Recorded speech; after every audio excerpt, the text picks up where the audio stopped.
नमस्कार, मैं हूं बरखा सिंह और आप देख रहे हैं एम न्यूज़। आज हम मौजूद हैं दिल्ली में, जहां पर हमारे साथ युवा कांग्रेस के राष्ट्रीय प्रवक्ता भूदेव शर्मा जी हैं। भूदेव जी, आपका हमारे चैनल में स्वागत है। जी बहुत बहुत धन्यवाद। भूदेव जी, ये बताइएगा कि देश में लोकसभा चुनाव जो कि एकदम आ गया है, एकदम चरम सीमा पर है और प्रधानमंत्री जी का एक नारा है कि अब की बार 400 पार। इस पर कांग्रेस का क्या प्रतिक्रिया है? जी बिल्कुल, देखिए बड़ी हास्यास्पद बात है। मुझे तो ये सुनकर के ही हंसी आ रही है। मोदी जी तो क्या है, वो तो 500 पार का भी नारा दे सकते हैं। ये तो देश की जनता बताएगी। देश की जनता से उनसे सवाल पूछ रही है। देश की जनता तो ये जानना चाहती है कि आपने जो वादे किए थे 2 करोड़ रोजगार प्रतिवर्ष देने का, वो 20 करोड़ रोजगार कहाँ हैं 10 साल में? 100 स्मार्ट सिटी बनाने का वादा किया था, कहाँ है वो स्मार्ट सिटी? 15 लाख रुपए आपके खाते में आएंगे, काला धन लेके आएंगे, विदेशों में काला धन लेकर के भागने वालों को आप वापस लेकर के आओगे। ये सारे वादे कहाँ हैं? केवल और केवल मोदी जी इस देश को गुमराह करने का काम कर रहे हैं। आप देख रहे हैं कि आज भारतीय जनता पार्टी और नरेंद्र मोदी जी इतने डरे हुए हैं, उनके सांसद इतने डरे हुए हैं कि जिन सांसदों को, सिटिंग सांसद हैं, उनको टिकट दिया जा रहा है तो वो टिकट वापस कर रहे हैं। वो चुनाव लड़ना नहीं चाहते। इनके मंत्री तक जो क्या है, आज राजनीति से संन्यास लेने के लिए तैयार हैं। जो कहते थे कि एक अकेला सब पर भारी, वो आज छोटी छोटी पार्टियों को अपने साथ मिलाने पर तुले हुए हैं और 30 से अधिक पार्टियों को अपने एनडीए गठबंधन में ये जोड़ चुके हैं। तो ये डर साफ तौर पर दिखाई दे रहा है। मैं कह रहा हूँ इस बार इनका 150 तक पहुंचना भी मुश्किल हो जाएगा। मोदी जी, आप कहते थे कि मैं तो झोला उठा के चल दूंगा। आप अपना झोला तैयार कर लीजिए। 4 जून को आपको झोला उठा के ही जाना पड़ेगा। कहा जा रहा है, इलेक्ट्रॉनिक बोर्ड पे साफ है कि जो मोदी जी ने कई सारे पैसे जो है जब्त किए हैं, लिए हैं। इस पर आपका क्या कहना है? देखिए, ये इस देश का ही नहीं, मैं कहता हूँ पूरे विश्व का सबसे बड़ा भ्रष्टाचार है।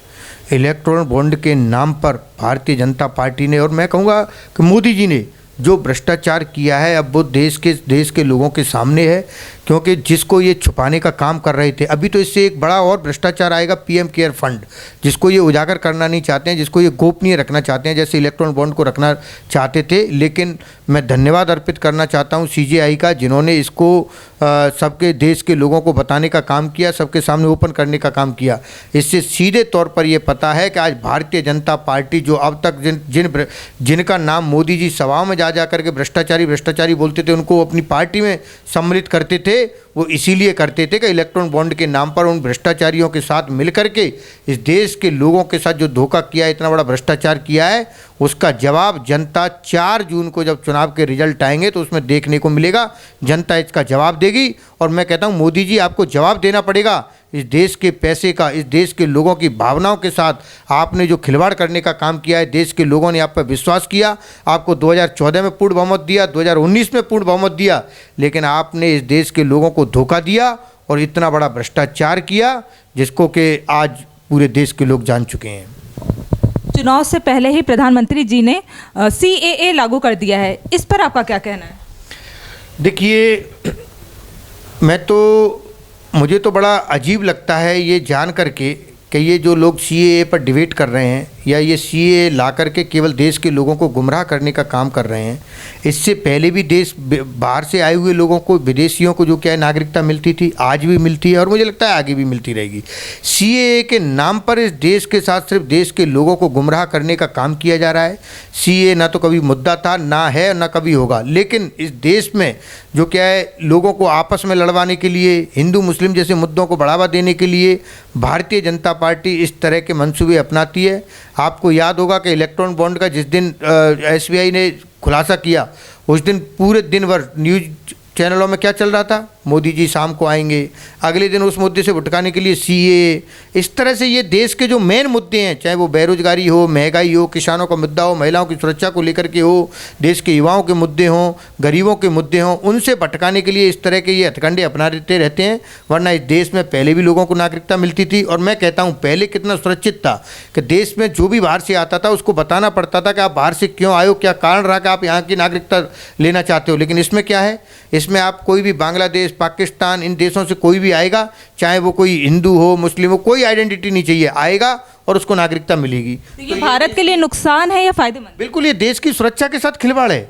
अगर आप किसी भी व्यक्ति को नागरिकता दे दोगे, ये देश की सुरक्षा के साथ खिलवाड़ है। पता नहीं कौन हो सकता है, वो हो सकता है कोई आतंकवादी हो, कोई उस देश में छिपा हुआ कोई और व्यक्ति हो जो हमारी सूचना एजेंसियों की जो सूचना दूसरे देश को दो। तो मैं निश्चित तौर पर कहता हूं कि मोदी जी, आप चुनाव जीतने के लिए देश की सुरक्षा के साथ खिलवाड़ मत कीजिए।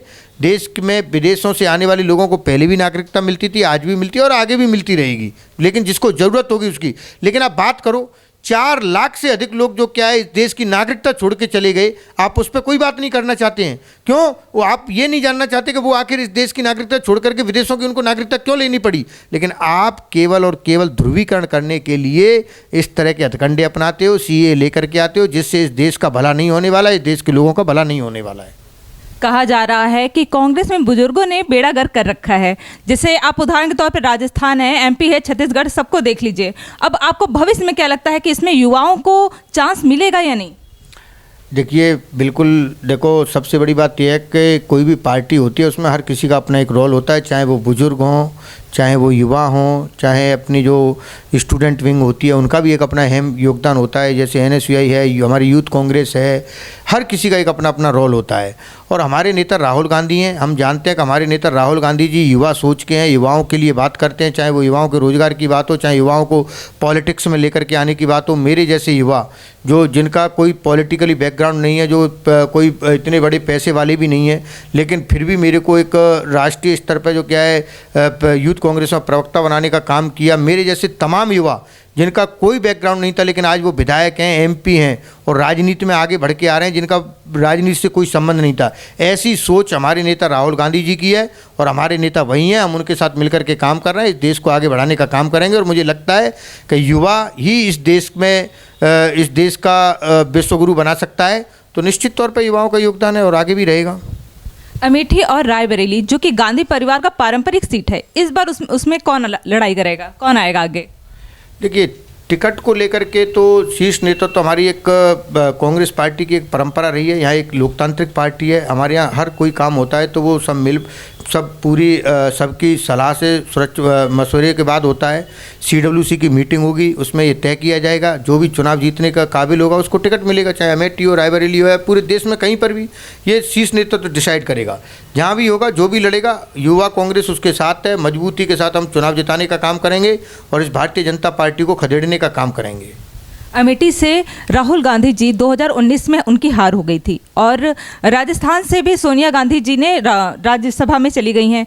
तो अब आपको क्या लगता है कि वरुण गांधी को इस बार कोई सीट दिया जाएगा या नहीं? नहीं, देखिए, सीट मैंने ये बताया कि किसी भी सीट पर कोई भी चुनाव लड़ता है तो उसके लिए अपनी एक सीडब्ल्यूसी है, कांग्रेस वर्किंग कमेटी के अंदर जो क्या है पूरा डिसाइड होता है। सब लोग आपस में मिलकर के सलाह करते हैं, उसमें डिसीजन होता है कौन चुनाव जीत सकता है, कौन पार्टी में रह सकता है, सारी चीज़ें। वो डिसीजन जो क्या है शीर्ष नेतृत्व का है, वो जो भी डिसीजन लेंगे मुझे लगता है इस पार्टी के लिए, इस देश के लिए अच्छा होगा। अमेठी से कोई भी चुनाव लड़ता है या रायबरेली से लड़ता है या जहाँ पर भी जितनी भी सीटों पर है, हमारा मकसद है इस बार भारतीय जनता पार्टी को हराना, इस देश के लोकतंत्र को बचाना, इस देश के संविधान को बचाना, जिसके लिए हम सब लड़ रहे हैं। पूरा विपक्ष लड़ाई लड़ रहा है और निश्चित तौर पर इस देश के लोग भी उसमें साथ देंगे। प्रधानमंत्री जी कभी भी रोजगार हो गया, किसान हो गया और 67 लाख बच्चे जो कि प्रतिदिन भूखे सो जाते हैं, उन पे बात नहीं करते हैं। तो आपको क्या लगता है भविष्य अब इस देश का क्या होगा? बिल्कुल, देखिए, भारतीय जनता पार्टी का तो काम ही ये रहा है कि इस देश को, चाहे वो इस देश को तोड़ने की बात करते हैं, चाहे अगर हम आज़ादी से पहले की बात करें जिसमें इनका कोई योगदान नहीं है, और आज़ादी के बाद भी आज भी ये लोग केवल और केवल ध्रुवीकरण की बात करते हैं, हिंदू मुस्लिम की बात करते हैं। आप देख लीजिए, जहाँ पर मुस्लिम नहीं है वहाँ पर ये हिंदुओं को भी आपस में लड़वाने का काम करते हैं। आपने मणिपुर में देखा होगा, मणिपुर में हिंदुओं को ही आपस में लड़वाने का काम किया। किस तरह से वहाँ हमारी माता बहनों को जो क्या है निर्वस्त्र करके सड़कों पर घुमाया गया, वहाँ पर इन्होंने इस देश को लड़वाने का काम किया, देश के लोगों को। आप हरियाणा में चले जाइए, वहाँ जाट और नॉन जाट करने का ये काम करते हैं। तो ये तो मोदी जी का, इनका चुनाव जीतने का कारण ही ये रहता है। ये कभी भी रोजगार पे बात नहीं करेंगे, ये कभी किसानों की बात नहीं करेंगे। बोलते थे 2022 तक किसानों की आय दुगनी होगी। आपने देखा था कि एक साल पहले जो क्या है दिल्ली की सीमा पर 750 से अधिक किसानों की मृत्यु हो गई और मोदी जी एक शब्द नहीं बोले, 3 काले कानून लेके आए। ये सरकार और केवल उद्योगपतियों की सरकार है। इस देश के उन निम्न वर्गीय, मध्यम वर्गीय परिवारों से इनको लेना देना कोई नहीं है। महंगाई की ये बात करते थे, 300 रुपये सिलेंडर की, 250 रुपये सिलेंडर की, आज 1100 रुपये हो गया। पेट्रोल डीजल अपना शतक पार कर गया। गरीब बच्चों से, गरीबों के प्रति तो जो सरकार केवल उद्योगपतियों की सरकार हो, जो उद्योगपतियों का लोन माफ करती हो, जो उद्योगपतियों के लिए योजनाएं लेकर के आती हो, तो आप कैसे आशा कर सकते हैं कि वो गरीबों के लिए कोई योजना लेकर के आएगी? या जो गरीब बच्चे हैं जो सड़कों पर भूखे सोते हैं, उनके लिए ये कभी सोच सकते हैं? ये केवल बोल सकते हैं कि हम 80 करोड़ लोगों को जो क्या है फ्री राशन दे रहे हैं।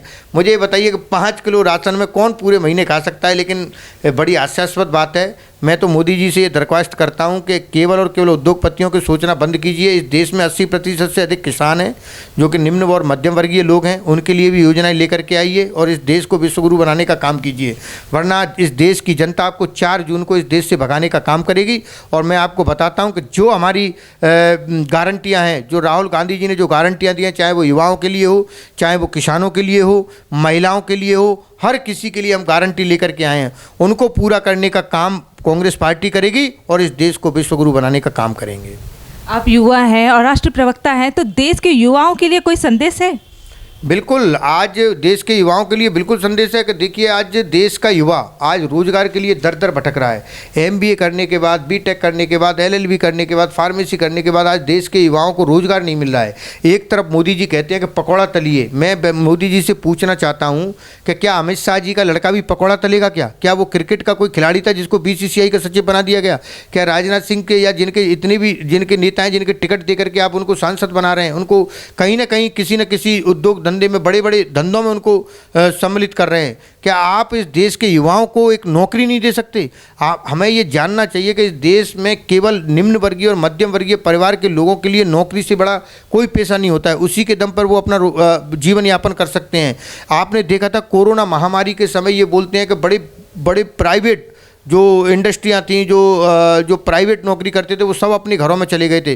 जो सरकारी कर्मचारी थे, जिन्होंने अपनी जान पर खेल करके इस देश के लोगों की जान बचाने का काम किया। और आज नरेंद्र मोदी जी, आप कहते हो कि देश के लोगों से, देश के युवाओं से पकौड़ा तलिए।